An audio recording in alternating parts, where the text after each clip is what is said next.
My next guest is no stranger to the studio. The last time he was here, he talked about business and his rags to riches and recovering. But today, he's going to be more vulnerable and a little bit more in depth of how he overcame heartache and how he used that to leverage being on top of the world right after this. What is mindset? Our mindset is based on what we believe, and anything we believe in, we put into motion. I have spent my life putting the mindset of perseverance into motion, and now I am here today to share my journey along with others whose mindsets have changed the course of their lives. Hi, I'm mindset coach Lorraine Lindsey, and I believe that if you can change your mind, you have the power to change your life. So are you ready?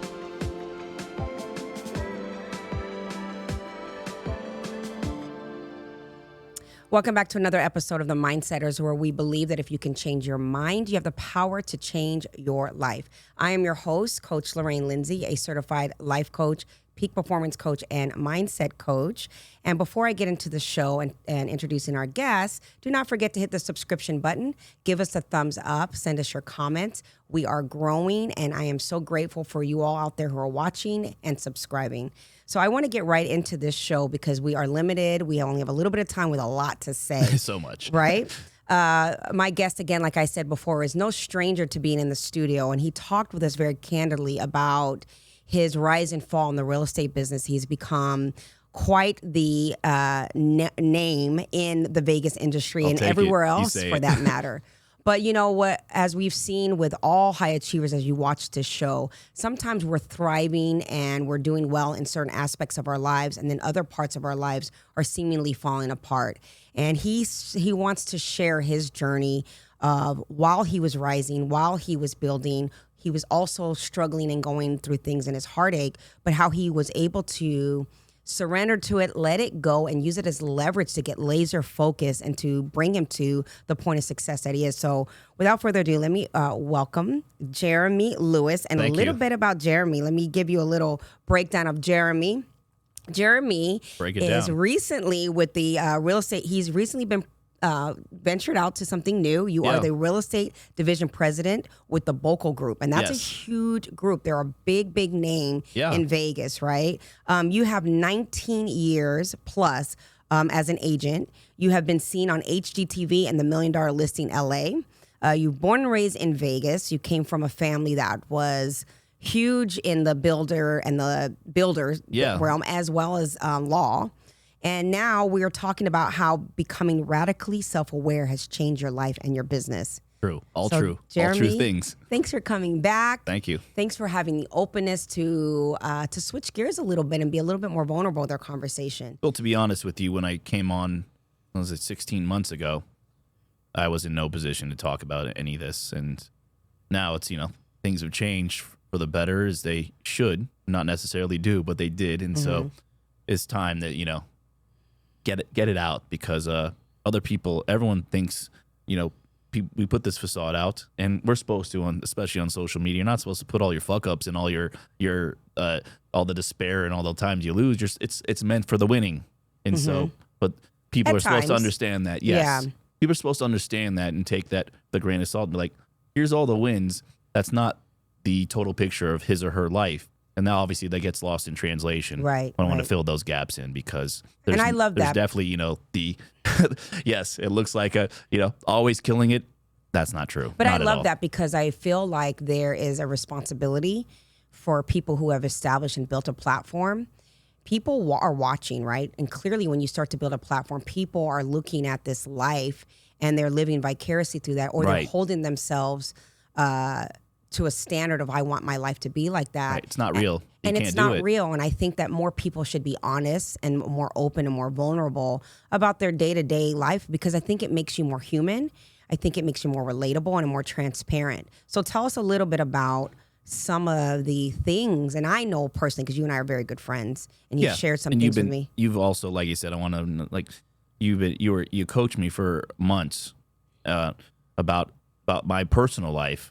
And every time, like I said, I try to avoid it and get into, blame them, blame her, blame everything else, regardless of what it was. And I realized that was a process, and I had to go through that, but it was holding me back. And why do you say it was holding you back? What do you understand about that now? Well, if I really apply, that's what people don't understand. And so Mm-hmm. they see me applying all these lessons and practicing what I preach in my business, but not applying that to my own life. And when I started doing that, I was like, Jesus fucking Christ. Like I was so wrong and so out of control. And it was affecting my business, and I didn't want to realize that. I was like, oh, it's separate. So I can compartmentalize the two.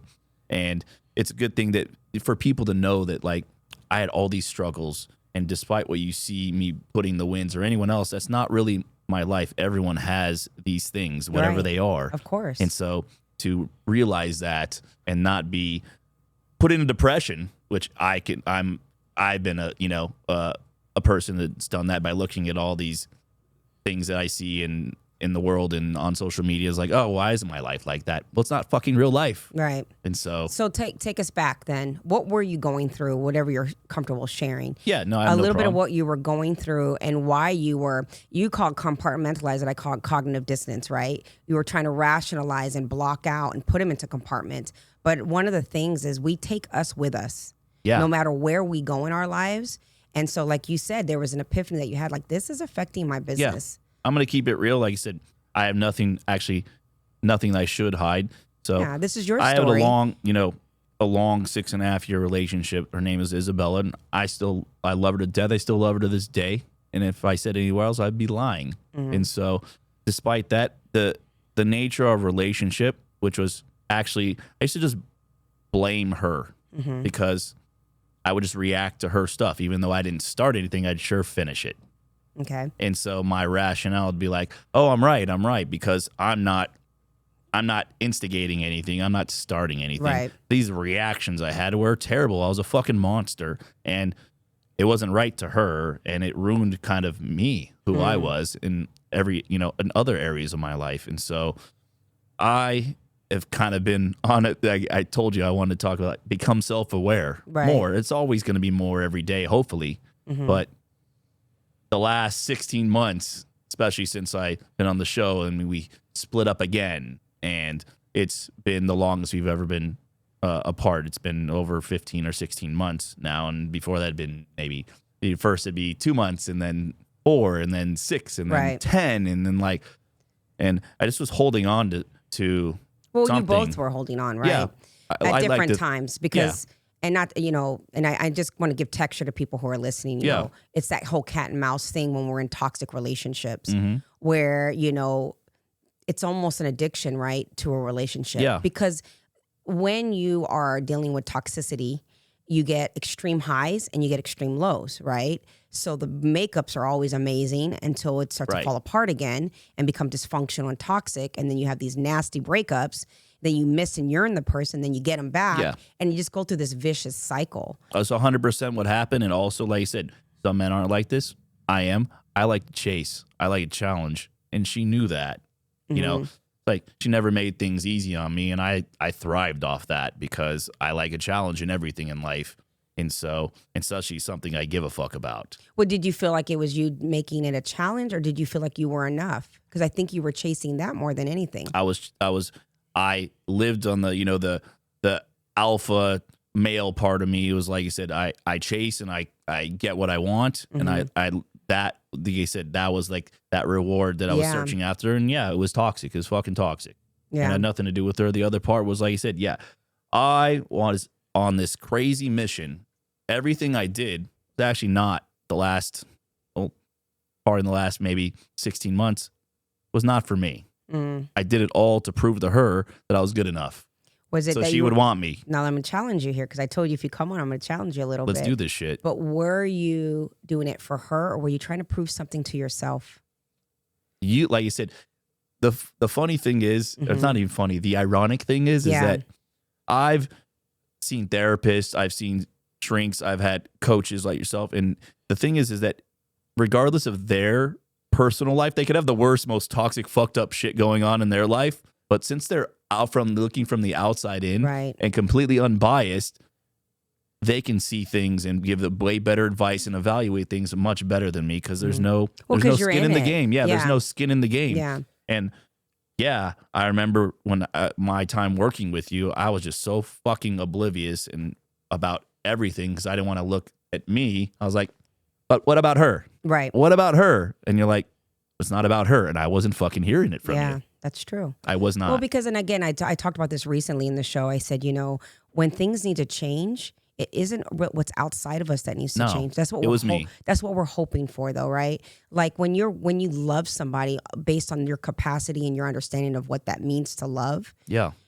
Sometimes what we think is wrapped up in love is really it's wrapped up in our insecurities, and we're operating out of that space. And so we attract those kind of energies because, like I had said to you before, although behaviorally there were two different reactions to a thing, you guys emotionally were the same people. We were. You were both dealing with this need to be enough kind of thing, right? Yeah, and then we see that in each other and go each other's goes throats. Through that. Everybody goes through that. Anyone who hasn't been in a crazy relationship that hasn't struggled, they're denying it. But at the end of the day, when we love somebody, we're hoping and crossing our fingers like, okay, this is going to change and they're going to change, or like I know you did this. You were trying to alter and fix and work on things, hoping that if you change, it would change her. Right. What did you learn with that, though? None of that shit worked. It didn't. All those things I did, or I thought if I do this, then she'll be happy. Mm-hmm. It never worked. It only made things worse, actually, because she would see it, and this is just the fucking truth. She'd be like, oh my God, well, he's willing to do all these things now that he wasn't willing to do in the past. Let me see how far I can push him to not even get what she wanted, just to see how much control and power she had, because that would make her feel safer about her thing. Perhaps. And then also, too, when we are in relationships that are toxic, right, and we take accountability and we start to move to change ourselves, when we start to alter it sometimes makes the other person afraid, right? Oh, and so they act out There's even a big more. backlash. Anytime, like all these at different points in the 6.5 years where I would level up in a good way, and not just for me, for both of us, there was a huge backlash because she wasn't she didn't want that. And so, but this is I want to be fair because you mentioned her name, and I don't want it to be biased. I don't want I want to feel that this is slander for her, because this is your, obviously, I just want to make that clear. It's not, and I want to say, like you said, I used to blame her, so I want to be very clear. That's why I used the name, and because I want it to be known you're that, speaking from your experience. I used to blame her completely, actually, and that changed. It's partially. No, we're equally responsible. You're right. She is equally responsible as I am for the good and the bad, and the relationship not working out to this point. It wasn't just her, and it wasn't just me. We're equally responsible. I think that's admirable for you to say that. And so whether anyone's opinions or not, like I said, we're friends of course I'm loyal to my friends and vice versa, but no, the last 16 months have been a real, like I said, a real period of self-awareness. Like, oh my God. So what are you aware of? Tell us about that. I mean, let's just say I was very, especially the first few years, okay, because of where I came out of and where I was in my head space. I took her for granted. She was there for me, and I was very fucking difficult to deal with. And it had nothing to do with her. I had good reason. I had good reason.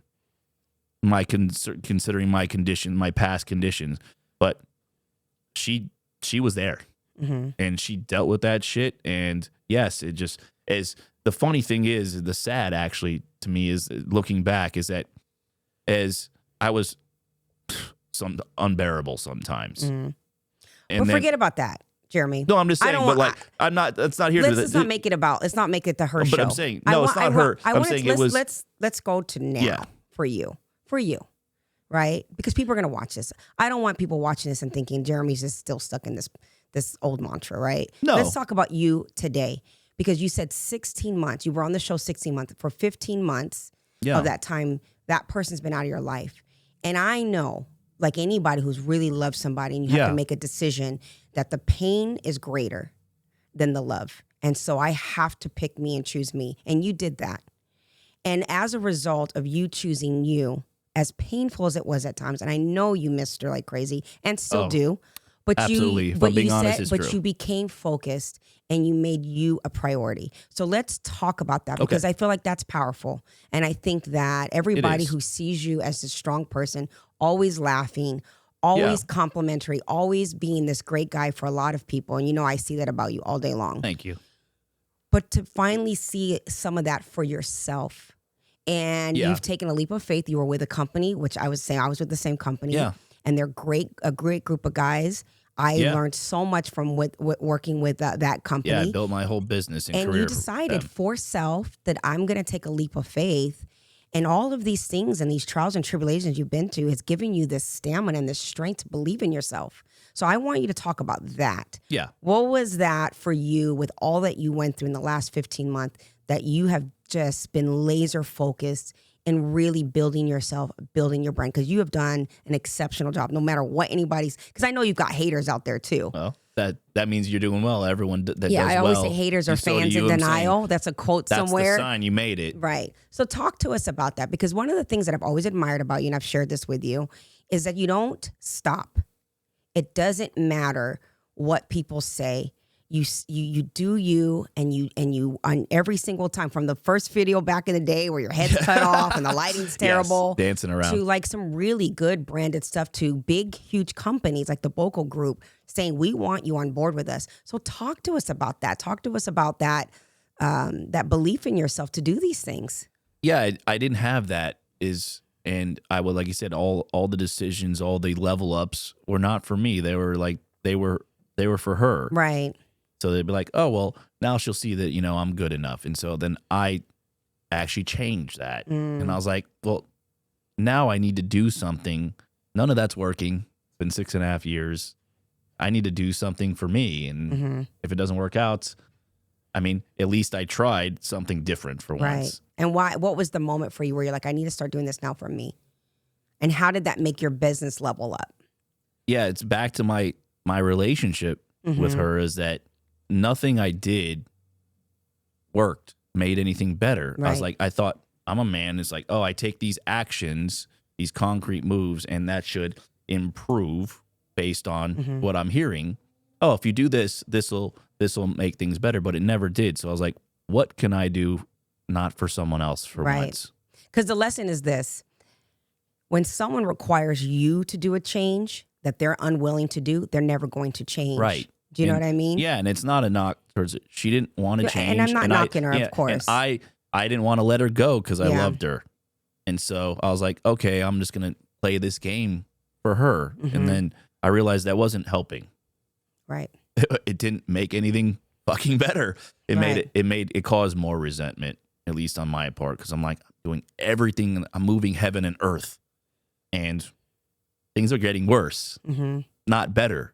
That's what I'm saying. That's why I went back to, wasn't knocked towards it's just ironic that in the past I was more on the difficult side. And then as I was like, I need to change this and make the change. And it's like, we switched. And in beginning, she was much more patient and, like you said, dealt with me. But I don't want to talk about her anymore. Swung about that. I'm just saying. I don't want to talk about that. I use that. But for you. I use that to learn from the. Yes. That's why I bring it up. And not to talk about her. And I'm not trying to give you a hard time. But I use those important. Experiences. Yes, okay. That's why I refer to it, because I use those experiences to actually apply it in a way that's going to be effective. Okay, so tell us about that. Because you did do that. It's a simple thing. No more doing things for other people that I didn't want to do. My friend Shane Wynn, dear friend, and told me years ago, and it goes it's not about her, it's about everyone's. Like it was something about, she said and did. She's like, brother, I love her to death. She's amazing, but she wants you to stop being you. And he's like, guess what? Me and everyone else we know, we would tell you there's nothing fucking wrong with you, dude. Right. It's just not about that. It's about something bigger. Right. And I didn't get it at all. And that's allegedly. Again, I want to make sure that I make this clear. Yes. That's everyone's opinion of her. It's just outside. Right. These are all opinions. And again, I don't want to be unfair because she's not here. These are all opinions. Yeah. These are all opinions. Right. Everyone has their side. But for whatever reason, for her and you, there's just the union of the two. You weren't helping her. She wasn't helping you. You guys were bringing each other down equally, like you said in the beginning. She would try and help and make things worse. I would try and do all these things that she wanted me to do and make things worse. Yeah. And then there were obviously great things too, right? There was amazing times. Every time we're in a toxic relationship, there's also things that we loved about that person. This is why we get so 100%, trapped, right? 100%. But for you, and again, and I told you, I hope you don't feel like I'm being too hard on you No. here. Because I think it's important that people hear what you're doing for yourself. Yeah, it wasn't. I made it about me. That's why I keep referring back. Yeah. Because I kept making it about her. Yeah. And it wasn't about her, and it wasn't her fault. It was Yeah. me. And I refused to step the fuck up and deal with my shit and take responsibility for me. So do you feel like you've done that now? Yeah, I do. Yeah, I love that. Yeah, I do. I couldn't even talk like this months ago. There's no way. I didn't think that. I didn't believe that shit. Right. That's the one thing, like you said, you know me, the audience doesn't. It's like, it's not true. I can't fucking say it. I can't do it. I can't bullshit. Might not sound good, but at least I'm going to deliver the truth, you know? And sometimes the messenger gets shot, and sometimes he doesn't. So, but that's life. But it's your truth. Yeah. Right? It doesn't have to be everybody else's truth. No. It's yours. No, and so I decided I had to make this radical change and actually deal with my own shit. And if that's got to be good enough for her, if it's not good enough for her, it's just got to be good enough for it's you. okay. It's okay. Yeah. I don't need to attack her. I don't need to attack anyone I'm not good enough for in friendship and business or anything. It has to be good for you. Yeah. Because when you're good, everything around you changes. Yeah. It just does. You know, when we level up as a people and we self-love and we pour into ourselves, not in a narcissistic manner, but in a real, like, I need to love me manner, then our surroundings change because our lens shifts on how we see people because our standards have changed. And in fairness, to her credit, she taught me all these lessons or tried to, and I wasn't fucking hearing it. Yeah. For various reasons. And that was because of me. But I also she said all these things. She did. Legit. I got to give credit where credit's due. Yeah. She taught me or tried to give me all of these lessons, and it never clicked, and I never could hear it. And you did. All these people did. Right. It was. But you can give yourself some grace. I think when we're in a space. Right. But like I said, I want to be fair. She's not here. Yeah. She did. She tried. There's an enormous amount of effort to help me. But that's what I'm saying. That was the part is like, I didn't want to help myself and she didn't want to help herself. We're just like, hey, do this. She's like, hey, do this. She was right. She was. And I was right. It doesn't work like that though. No. I had to decide I'm going to do some shit for myself and make this change and deal with my stuff. And the other person has to do the same thing. Right. And then things can work out. That's my truth or whatever you call it. Yeah. I think that's true for everyone. Maybe it's not, but I don't know. So tell us where you are now. Okay. And when I ask the question, I want to know about you and where you are right now and what you have decided for your life moving forward.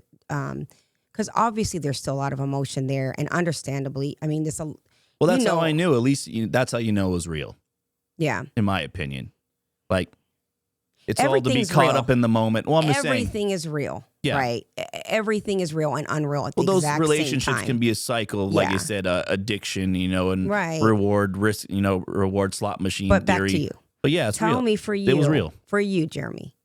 Forget about that conversation. It was real for for a me. second. Yeah. For you right now, where it stands for you right now, where do you, like, for people who are watching you and seeing you in this vulnerable, being very open, being transparent, saying, this is Jeremy. I'm that Vegas realtor guy, but I'm also this human being with these emotions and these experiences, and I struggled. So what would you say to people that have this facade, have this thing, everybody sees them as this way? What would you say to them about your reasons for wanting to be vulnerable and honest about what you've been through? Being fake or even intentional or not, it's not good. It's not good for everyone. But more importantly, it's not good for me. I used to feel bad. I don't feel bad. I can't change the past. All I can change is I don't know what's going to happen in the future. All I can do is fucking do what I need to do, the right thing right now. Yeah. And what is that for you? It's, I made this decision that I was going to really take a look in the mirror. I did that 7 years ago and made a huge change in my life, but I thought it was enough. It was not enough. It's not enough to do that. And it's a constant evolution. Yeah. And I'm done blaming others. I'm the master of my own destiny. Yeah, absolutely. I'm more powerful without any ego than most. Very true. And I need to use that and direct that to change the fucking world. And most importantly, my self-worth and my value to myself. So I feel good about everything I'm doing. Everyone else claps and fucking cheering me on. Oh my God, you changed my life. And this, that. I'm like, why do I feel like shit about myself? Yeah. You know, it's that's the crazy ironic part that no one knows. But a lot of people, by you sharing that, a lot of people will relate to that. I hope so. There is nothing like being in a room full of people and feeling alone. I do. And I think that a lot of people, by hearing you, Jeremy, say that, it would be like a weight for them to say, okay, if he can say that and he can acknowledge that, then so can I. Yeah, I'm surrounded by friends, close friends and colleagues and family. I'm very fortunate, but at the same time, yeah, I feel lonely. I was just I spoke at an event to over 250 people. I shook at least 40 people's hands that came up to me and singing my praises. And you know what? I didn't feel anything. So do you know now that you're enough, or are you still working on that? I think if I'm being honest, you have to, I'm not just like, okay, I'm enough. Yeah. I'm good. Of course. Mission accomplished. I don't think shit works like that. That's what I thought 7 years ago when I drastically did make huge drastic changes to my life. And I was like, isn't this good enough? No, it's not. Not for anyone else, but I was like, okay, I had no more work. I'm tired. But no, it's not it. I can only go on. Like I said, this show can only go on if I take a look at the mirror again. That's been going on. I've not liked it. It doesn't feel good. Just so you know, if you do this, it's not going to fucking feel good. Yeah, you're not gonna, I told you, you're not going to like it. You want to go back to your own ways. Yeah. You're going to want to back to your own ways. It's not even, I hated how it felt and who I was, but it's familiar. It's what I know. So what people do. What I would like to do is, obviously we were limited on time today. Yes. But there's so much more to this. And I want you to be able to talk a little bit more about the backstory so people can understand. But I also want you to be able to be more clear about who you are now without it being about that backstory. Yeah. So I would love for the evolution. I would love for you to come back and really, so we can have the time to really dive into these last 15 months. Yeah. So we'll leave everyone out there with this cliffhanger. Okay. I love of it. like, okay, we know Jeremy was Everyone heartbroken. Knows I love to run my mouth, so I'll be back. But people need to know. I mean, you're sharing something that a lot of people don't know about you. And I think that people need to know more about you and not so much about that relationship. It's become such a label for you in this conversation. But I would love for you to get rid of that label and really wear your suit of armor just for yourself. And so I would love for us to talk about that on the next, when we do a part 2. Because in the end, in part 2, you're going to hear about that, more clearly that it was never about the relationship. It was all about me and what I would or wouldn't do for myself. So what do you want to tell people here in this camera about tuning in for part 2? Tune in next time, because Lorraine's going to, direct me. I know I get off on tangents. That's okay. But I do. I know how to reel you back in. Exactly. And rarely does that happen, to be honest with you. Usually, I want to, I'm coach. Control and dominate everything. But we're going to talk about what I've been doing the last 16 months and how it's really given me, I hate sounding fucking cliche, but it's given me a new lease on life, because I've actually taken a look in the mirror again, and there's no one else to blame and no one else, nothing that's holding me back. And I realized it was me and how I kind of unwound all that. It was not a pleasant process, but it was necessary. And if people do it, I think it'll change your life. So powerful. Stay tuned. Accountability is powerful. Yeah. So thank you all for watching this. This is a 2-part series. Jeremy will come back and go into a little bit more detail about where he is at today, but he wanted to share a little bit. So tune in so you can hear the continuation of this story. And again, do not forget to hit the subscription button. We thank you so much for watching, and until next time, ciao.